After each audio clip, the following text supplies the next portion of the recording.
I want every single person in the world to declare Christ as king, whether you believe them to be a Nazi, a white supremacist, a Jew, a Muslim. It is the phrase itself that I want declared. In this clip, Piers Morgan and Candace Owens have a heated discussion on controversial topics that are sure to ruffle some feathers, but these two together couldn't be more entertaining. Why did you leave the Daily Wire? A lot of attention's been focused on you constantly referencing Christ is king, but to deliberately use that phrase was a deliberate act of provocation to people like Ben Shapiro. Piers accusing Candace of intentionally poking the bear with Christ is king. Now, if you're a Christian, that's not provocation. That's just a core belief. But isn't it funny how simply declaring your faith is now seen as offensive? Meanwhile, every Hollywood celebrity can shove their woke agenda down your throat without a peep of criticism. Double standards, anyone? Who do you want to win the war, Ukraine or Russia? I don't want Zelensky to win. I don't want Putin to win. I believe Zelensky is just as corrupt. I believe he is a criminal. What percentage of a population has to be killed before we can use the word genocide? It's a funny little thing. They won't tell you. But she said here, I would stake my entire professional reputation on the fact that Brigitte Macron is in fact a man. With that statement, your entire professional reputation goes up in smoke. Burn. You got me. You go, girlfriend. I'll bet you $100,000 right now that it is established beyond any doubt that she was born a woman. Do you accept the bet, Candace? Whoa, no. At best, pardon, Brigitte Macron is a pervert. Why did you leave the Daily Wire? Well, unfortunately, I can't talk about the specific reasons that I left the Daily Wire, but what I can do is respond to whatever reasons were given to the public. And obviously, no sooner did we agree to leave than Andrew Klavan of the Daily Wire did an entire episode stating that the reasons that I was leaving was because I was anti-Semitic and I was engaging in a type of anti-Semitism that was hard to pin down. But I can't speak on behalf of him, obviously. I personally believe that media companies are healthier when you allow people to have different opinions and allow people to debate those opinions. Personally, I love to see a debate between two people. And so I can only tell you what my perspective is and can't really speak for him. I mean, he made the point at the end there that any company, any private company, when it comes to free speech, is not compelled to pay people to work for them. I mean, would you accept that as a principle? Well, what I would say again is that it just kind of runs into what is wrong. I guess the question you could ask is, what is wrong if CNN fires somebody for having a different opinion? What then is wrong if Fox News fires somebody for having a different opinion? Your answer would have to be that it's not wrong and that companies are at will to curate whatever belief system that they want and to not allow free speech. So, Out of interest, is it true that you signed an NDA? That's why you can't really talk about this in detail. I cannot speak in detail about any of that stuff. You can't even confirm whether you've had an NDA. I am not free to speak about any topic pertaining to contracts signed or not signed. Right. A lot of attention's been focused on you constantly referencing Christ is king. Many people believing that although those words in themselves, if you're a Christian, as you are, would not be offensive, that to Jewish people, when they're being whipped up on social media, as they were at the time, by people who are genuine white supremacists and pretty brazen anti-Semites, that being smart as you are, you would have known that to deliberately use that phrase repeatedly in that time, in that climate, was a deliberate act of provocation to people like Ben Shapiro, who obviously are extremely high-profile Jewish people. Did you accept that? I'm sorry, which time frame are you talking about when you say at that time? Well, since the start of the Israel-Hamas war. Yeah, no. So that phrase, if you're talking about when it began to be a scandal, because I think everyone was quite confused when there was suddenly this narrative that it could be construed as anti-Semitic, which is why it required so much explaining by people of when it became anti-Semitic. I posted a standalone Bible verse, this is just a pure fact, calling for peace. And at the end of the verse, I ended it and said, Christ is King last November. Andrew Klavan references that. The reason why this even became a scandal is because of Andrew Klavan. Andrew Klavan did an episode called Because Christ is Really King. And then he accused me wrongly of spitting that phrase at a Jew. That simply never happened, as I showed in my first episode back. I just made that up out of thin air. I posted a standalone Bible verse and I wrote at the end of it, Christ is King. And then a Jew responded to me telling me to quit my job. So what happens sometimes is then time passes and people try to rewrite history, but we're not going to do revisionist. The deliberate killing of a large number of people from a particular nation or ethnic group with the aim of destroying that nation or group. So by that definition, do you believe that is what's happening to the Palestinian people and it's being perpetrated by Israel?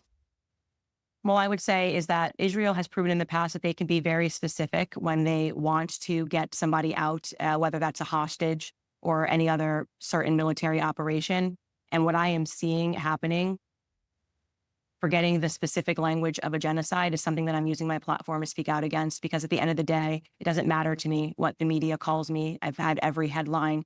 I do not believe that they are being careful in what they are doing. Candace is walking a fine line here, criticizing Israel's military actions. But let's be honest, calling for accountability is not anti-Semitic. You can support a nation and still call out its government. It's called nuance, something Piers clearly doesn't want to hear. There's a lot more topics we should talk about. I'm being very clear in how I feel about this issue. The Israeli government is not being careful in how they're dealing with this. I agree with you that the amount of death has been completely unacceptable. When I tweeted that was back in November. So COVID, this was the prevailing narrative. You were like, get the vaccine, If you don't do the vaccine, blah, blah, blah, blah, blah. And then all of a sudden now we're finding out that, and you would have called someone like me, anti-vax, trying to kill someone, all of these things. Well, I didn't get the vaccine. My family didn't get the vaccine. And now we're on the other side of this thing and people are like, well, maybe I had it wrong. Maybe I have some regrets. What do you think I've expressed regrets over? Going with the mainstream narrative in the beginning. I'll just keep talking. What do you think I've expressed regret about with COVID? Well, let me ask you, are you still standing by all the stuff you said about people being idiots for not getting the vaccine? Yeah, the only thing I changed, because the scientific advice changed, and I've accepted that if there was another health pandemic, I would not rush to accept scientific advice in real time as actually 100% irrefutable, never to change, because science evolves, and especially in a health emergency. The one thing I had said I changed my mind over, because the science advice changed, was that originally they advised that if you had the vaccine, then you could not transmit the virus. And I was then very censorious towards people who simply refused to have the vaccine, because I said, it's not about you. It's actually about your ability to transmit it and maybe infect more vulnerable people. And I thought it was selfish. Well, that's a pretty big change. Well, hang on. Let me finish. And I was very censorious, way too censorious. I've admitted that. Shouldn't have been so censorious. And when the science advice changed and said, actually, there's now evidence that suggests, and in fact, it looks clear, the evidence, that if you have the vaccine, it makes little difference to your ability to transmit the virus or not, then I changed my position. And when I was asked about that later, I said, absolutely. I should not have been so censorious to people who didn't have it, because at that point, it becomes personal choice. But if you ask me on the wider picture, do I think the COVID vaccines were a good thing? Absolutely. Do I think they saved millions of lives? Absolutely. Do I think the deliberate attempt to discredit all science involved in the COVID pandemic is a dangerous, dangerous thing for society? Absolutely. Do I know lots of people who died from COVID who would potentially have been saved by a vaccine if it had been there when they caught the virus? Absolutely. So do not take my one clarification about the ability of a vaccine to prevent transmission as being some great mea culpa that I think. That's a huge mea culpa, Piers. That's a huge mea culpa. That's a huge mea culpa, because that means that you let people to go out and to get an experimental vaccine in their arm and encourage them not to listen to independent voices that were saying, hold on. That's a huge mea culpa. People died from the vaccine. So you're talking about people that died from not getting it. There have been scores of people who died from the vaccine. There have been scores of people like my grandfather who got the vaccine and then were dead within 1 year because it led to their dementia suddenly spreading You have or no advancing idea. With rather in a way. respect, Stop. I let you you do speak not about your know mea that was culpa. down to the vaccine, do you? Okay, Do you? first and foremost, they have admitted so much. They lied about the 6 feet social distancing. That just came out 2 weeks ago. And you were on the side of all of these people. So don't pretend that that's a small mea culpa. People died from blood clots pertaining to the vaccines that you were telling them to rush out and get, okay? People So died had they from- have oh, hang waited and on. perhaps listened Do to you independent agree? All right, voices let who me ask you. understood that Let me there was ask you. some Okay. government. No, I let Let me you talk. I respond. let you talk about your mea culpa. Had they have paused and listened to independent voices who have, I think, probably a greater strength when it comes up to standing up to government initiatives, because we recognize that the government is not our friend, and we recognize that the government is not trying to save our lives. Maybe those people would be alive. Maybe my friends who had miscarriages and my friends who were saying that it was impacting their menstruation until the government was ready to admit that 7 months later. If you had listened to people that were telling you their own experiences, someone I know that went completely blind in one eye because of some weird ocular clot. So don't pretend that's a small thing. None I just of want which- to say, none I'm of which happy to you know. accept that you've changed your Let me mind, respond. but don't pretend it's a small thing. Let me People respond. died from the vaccine. Let me respond. And None of by it- the way, let I want me- to be clear for people watching this. He's saying still get it. I'm saying still don't. Just so you can hear a different opinion. Do not allow the government to put that in your arm. Okay. God's system works. The government Okay. is not fixing you in any Okay. regard. And do you feel the same way about the flu shot?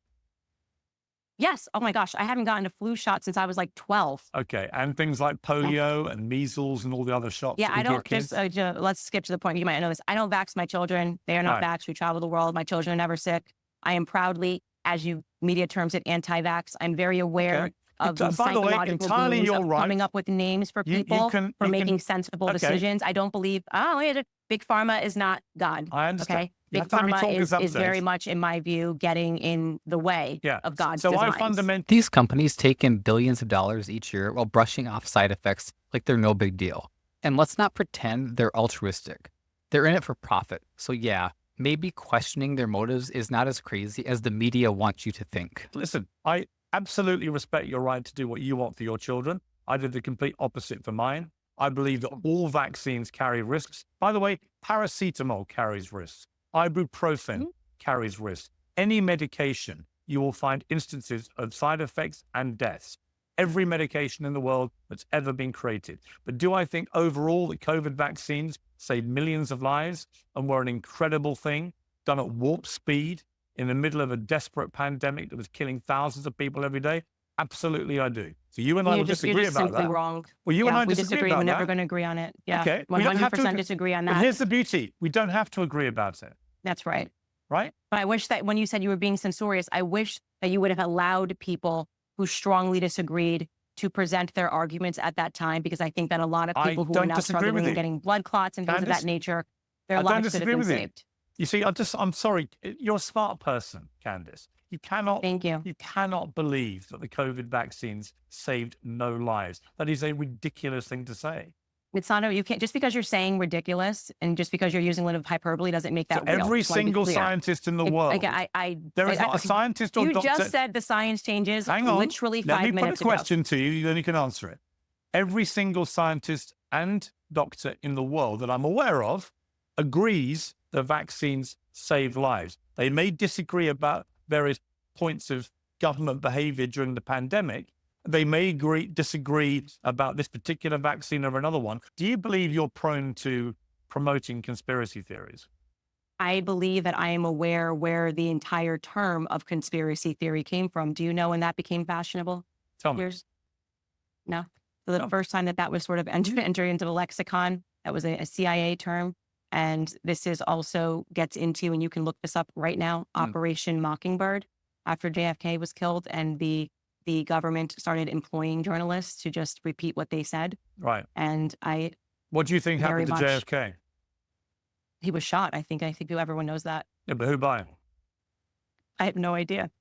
I mean, do you support any conspiracy theory about the JFK shooting? Ask me My my point is to question. answer you about the conspiracy theory before you're asking me about JFK getting You're shot. giving me the history is of that conspiracy theories. oftentimes what the media does, and I do believe that people watching the show are awake to this. This is why I'm very confident in this discussion.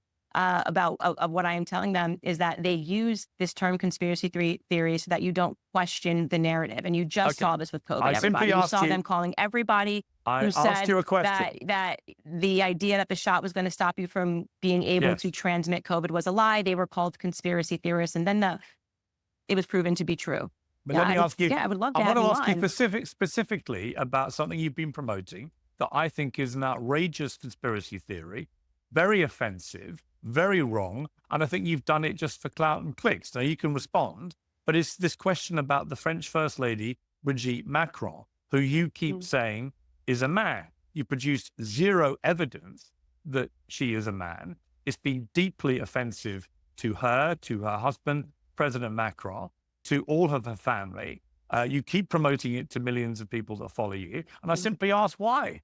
She's not a man, Yeah, she's a sure. woman. I'm happy to answer the question. I think Brigitte Macron is a trans woman. And I think the fact she's that when not. Brigitte Macron... Okay. Where's your evidence that she is? Well, Piers, the thing is I'm not allowed to speak after you ask me a question. So I don't really know what the purpose of this is anymore. You just seem to kind of be saying your own thoughts. So I'm just going to be silent here and allow you to monologue. Where is your here. evidence that Brigitte Macron is transgender? Because this did not come from me. This came from French journalists. And while they were working, let me finish the statement, Piers. Okay. While they were working on this piece, the Macrons sent their secret service to interrupt this. This is not a normal thing that you do when somebody's about to publish a lie. That Brigitte Macron lived as a man for 30 years and then transitioned at the age of 30. So he's trying to tell you this is crazy, this is wacky. Why don't you just go pursue a primary source? Well, I'm not the primary source. It would be very easy to dispute this. All Brigitte Macron would have to do is produce a single photo. It's due to take place imminently, and we will get to the bottom of this. And I'll bet you, and what if we have like £100,000 bet that it establishes beyond any doubt to a charity of your choice and mine, $100,000, make it dollars, right now, that it is established beyond any doubt that she was born a woman. Do you accept that bet? Candace Owens held her ground, Piers Morgan went nuclear, and we all got a front row seat to the chaos. What do you think? Who came out on top? Thanks for watching. If you enjoyed this, make sure to like, comment, and subscribe for more bold and unapologetic content.